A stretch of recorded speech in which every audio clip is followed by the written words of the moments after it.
नमस्कार साथियों, प्रेम की बात और फैक्ट्स में आप सभी का स्वागत है। उम्मीद करता हूं आप सभी बेहतर होंगे। दोस्तों, 2 दिनों से लगातार सुप्रीम कोर्ट में वक्फ अमेंडमेंट एक्ट को लेकर सुनवाई चल रही थी। उसमें याचिकाकर्ता के वकील ने सबसे पहले अपनी दलीलें दी थी। उसके उपरांत सरकार की ओर से सॉलिसिटर जनरल तुषार मेहता ने सरकार का पक्ष रखा था। ये दोनों घटनाएं 19 और 20 तारीख को घटी और इसमें क्या कुछ निकल कर के आया, इसकी चर्चा हमने लगातार 2 दिनों में अपने पिछले वीडियो के माध्यम से किया। आज सुनवाई पूरी हो गई है और सुप्रीम कोर्ट ने फैसला को सुरक्षित रख दिया।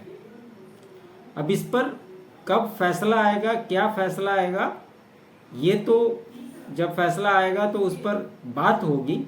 लेकिन अभी तक पिछले 2 दिनों के अंदर जो चर्चा हुई और उसके अंदर जो मूल रूप से बातें निकलकर स्पष्ट होकर आई, जिस पे सीजीआई बीआर गवई साहब ने एक बात क्लियर कट में कह देती कि अगर आपके पास कोई ठोस दलील है तो आप पेश करें, तभी हम इस कानून पर कोई स्टे लगा सकते हैं।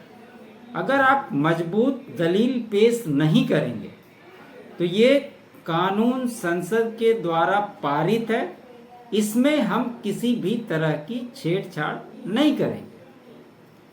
तो मोटा मोटी फैसला, जैसा कि मैंने कहा, जो भी आएगा वो तो बात की बात है। लेकिन अगर मूल रूप से आप 2 दिनों की कार्रवाई को देखेंगे तो ये बातें स्पष्ट हो जाती है और ये समझ में आता है कि कुछ क्लाउज को लेकर जो कहा गया है उसमें थोड़ा बहुत फेरबदल हो तो हो, अदरवाइज इसमें कुछ भी चेंजेस होने जैसा दिखाई नहीं दे रहा है। आज क्या कुछ नया हुआ, क्योंकि आप जानते हैं कि भाई कपिल सिब्बल साहब किसी भी तरह से एड़ी चोटी लगा रहे हैं, लेकिन उनको भी जो दलीलें आज उन्होंने दी उससे गोल गोल घुमाने के अलावा कुछ खास दिखा नहीं।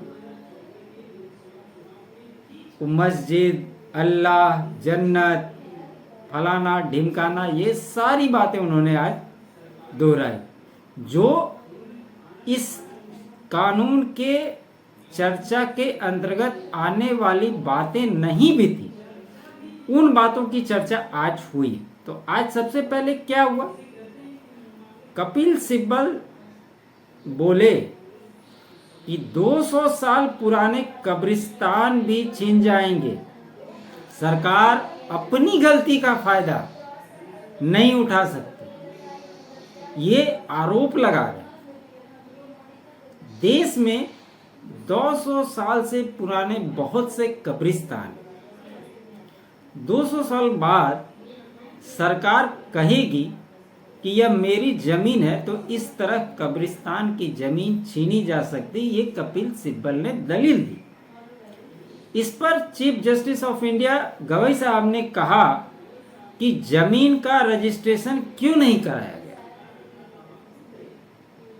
क्योंकि इससे पहले उन्होंने कहा था कि 1954 में माय लॉर्ड ये प्रावधान आया था कि रजिस्ट्रेशन होना अनिवार्य है, और फिर बाद में कहा कि हो सकता है 1923 भी हो सकता है, बाद में कहा कि इसमें भ्रम की स्थिति है, और आज कह रहे हैं कि रजिस्ट्रेशन क्यों नहीं हुआ। ये इसमें सीधा सीधी सरकार की ही गलती बता रहे हैं। जब सीजीआई साहब ने कहा कि रजिस्ट्रेशन क्यों नहीं कराया गया, तो इस पर कपिल सिब्बल ने कहा मुस्लिम समुदाय को लेकर कि रजिस्ट्रेशन इसलिए नहीं कराया क्योंकि यह राज्य की जिम्मेदारी थी, उनके सरकार कहते हैं कि उन्होंने रजिस्ट्रेशन नहीं कराया, इसलिए यह समुदाय की गलती है। यदि आपके पास शक्ति है तो आप खुद की गलती का लाभ नहीं उठा सकते। उन्होंने कहा कि ये राज्य सरकारों की गलती है। तो ये बात भी कपिल सिब्बल साहब को पूछनी चाहिए कि इस देश में आज़ादी के बाद सबसे ज़्यादा केंद्र में और राज्यों में कांग्रेस की सरकार लगातार राज की है। गैर कांग्रेसी सरकार कितनी बनी है वो अगर आप जोड़ेंगे मुश्किल से 10-15 साल हो गए। भले आज की स्थिति अलग हो गई, लेकिन जिस समय की कानून का जिक्र हो रहा है, जिस साल का जिक्र हो रहा है, उस समय तो कांग्रेस का ही राज था और कपिल सिब्बल भी पुराने कांग्रेसी हैं। तो उस समय इसको क्यों नहीं कहा गया? अब केंद्र सरकार की जो दलीलें थी इस पर, जो सॉलिसिटर जनरल तुषार मेहता साहब ने दिया, उन्होंने क्या कहा कि सेक्शन 3E पर उन्होंने बात की। कहा कि सेक्शन 3E अनुसूचित क्षेत्र के अंतर्गत आने वाली भूमि पर वक्फ के निर्माण पर रोक लगाता है। स्पष्ट तौर पर उन्होंने कहा यह प्रोविजन अनुसूचित जनजाति के संरक्षण के लिए था। अनुसूचित क्षेत्रों के अनुसूचित जनजाति को संवैधानिक संरक्षण प्राप्त है, क्योंकि उनका एक अलग कानून बनाया गया है, उनको उससे बाहर रखा गया। उसी की बात वो कर रहे थे। मान लीजिए कि उन्होंने उदाहरण देकर बोला कि मान लीजिए कि मैं कोई जमीन बेचता हूं और पता चलता है कि जमीन के लेन देन में एसटी समुदाय के व्यक्ति के साथ धोखा हुआ है, तो जमीन वापस दी जा सकती है। लेकिन वक्त कहता है कि दान दी गई जमीन को वापस नहीं लिया जा सकता है। इस पर चीफ जस्टिस गवई साहब ने इसके पीछे का तर्क पूछा, तो सॉलिसिटर जनरल मेहता ने कहा कि वक्त का निर्माण अपरिवर्तनीय है और इससे कमजोर आदिवासी आबादी के अधिकारों पर प्रतिकूल प्रभाव पड़ सकता है। जेपीसी का कहना है कि आदिवासी इस्लाम अपना सकते हैं, लेकिन उनकी अपनी अलग सांस्कृतिक पहचान भी है।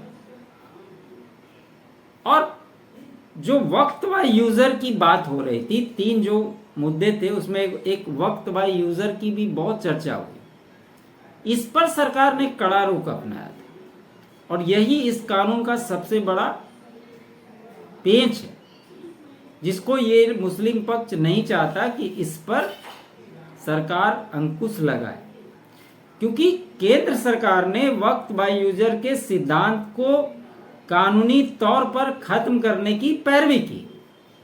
यह वह व्यवस्था है जिसके तहत किसी भी संपत्ति को केवल लंबे समय तक धार्मिक या सामाजिक उपयोग के आधार पर वक्त घोषित किया जा सकता है, भले ही उसके पास कानूनी दस्तावेज न हो। इसके आगे बढ़ते हुए उन्होंने कहा कि वक्त बाय यूजर कोई मौलिक अधिकार नहीं है, यह केवल एक वैधानिक व्यवस्था है जिसे संसद कभी भी समाप्त कर सकती है। उन्होंने यह भी जोड़ा कि सरकार सार्वजनिक भूमि की संरक्षक है और कोई भी सरकारी जमीन पर वक्त का दावा नहीं कर सकता। ये सारा जो मामला और खेल फंसा हुआ है ना, सब सरकारी जमीन जो उंगली रख रख करके, और पिछले केंद्र की सरकार और कई राज्यों की सरकार ने जो आंख बंद करके वोट बैंक की राजनीति के लिए हजारों की संख्या में वक्त के नाम जो ज़मीन की, ये सारे ज़मीन सरकार को लौटाने होंगे और सबसे ज़्यादा उत्तर प्रदेश में ये है। और एक बात जान लीजिए कि अगर इसमें किसी तरह का फैसला आ जाता, उसके बाद आप देखिएगा कि कैसे यूपी में रिकवरी का काम स्टार्ट हो जाता है। इसके बाद हिंदू कोड की चर्चा आई, उसके बारे में भी जिक्र हुआ कि हिंदू कोड बिल जैसा है वक्त कानून। इस पर सॉलिसिटर जनरल ने बुधवार को वक्त कानून की तुलना 1956 में आए हिंदू कोड बिल से की। उन्होंने कहा, जब हिंदू कोड बिल आया तो हिंदू, सिख, बौद्ध, जैन और ईसाई समुदायों के पर्सनल लॉ राइट्स प्रभावित हुए थे।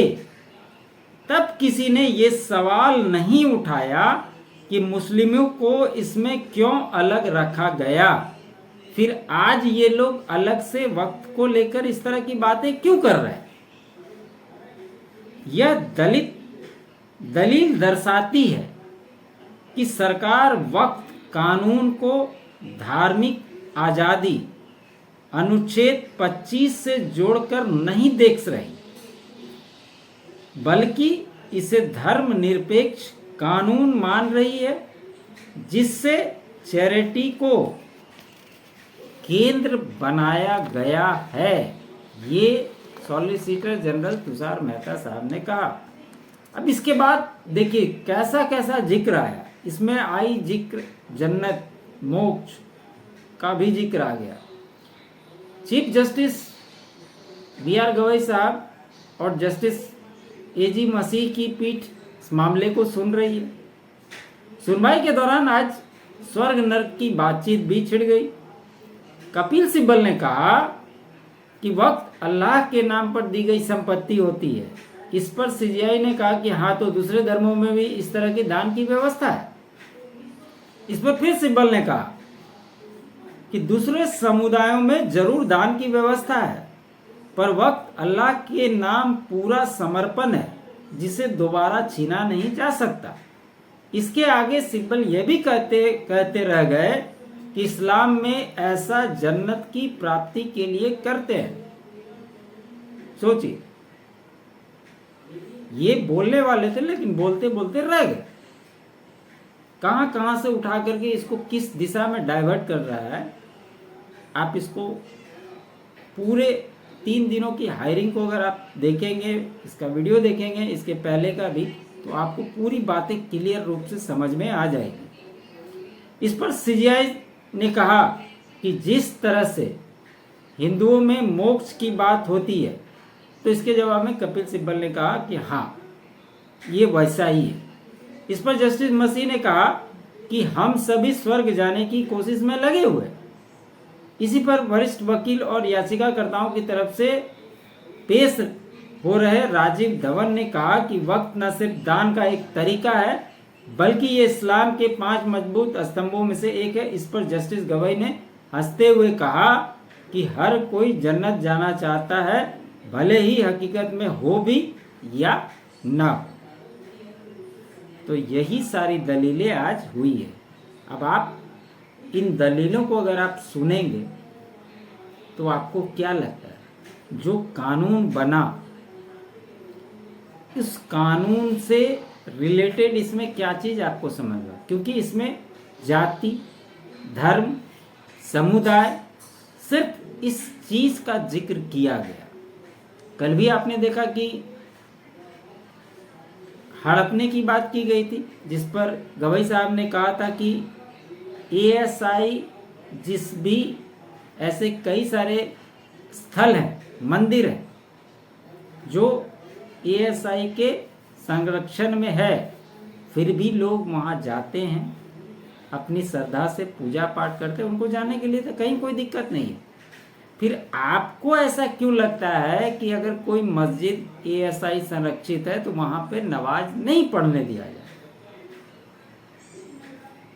साथ ही साथ जो 1955-54 की बात हुई कि उसके बाद से रजिस्ट्रेशन का प्रावधान था, उसके बाद के ही सालों का कागज दिखा देना भाई, दिक्कत क्या है। और यहां भी खेल खेल रहे हैं कपिल सिब्बल साहब, वो सरकार को ही दोष दे रहे हैं, वहां पर भी वो फंसते हुए दिखाई दे रहे, क्योंकि वो भी पुराने कांग्रेसी, तो कहीं ना कहीं वो अपने सरकार को ही दोष दे रहे। अब इसका फाइनल रिजल्ट कब आएगा, क्या फैसले आते हैं, क्या कुछ तब्दीली होगी, या ये बिल पर किसी तरह की रोक नहीं लगेगी, वो तो जिस दिन जजमेंट आएगा पता चल जाएगा। तो यही थी खबरें दोस्तों, इस 3 दिन के हायरिंग में यही बातें निकलकर मूल रूप से आई। और जैसा कि मैंने कहा कि जिस प्रकार से गवई साहब ने कहा था कि जब तक ठोस मजबूत पक्ष आप नहीं रखेंगे तब तक हम इस पर कोई भी रोक नहीं लगाएंगे। अब देखिए इस पे क्या कुछ निकल कर के आता है। उम्मीद करता हूँ मेरा ये विश्लेषण आपको अच्छा लगा हो।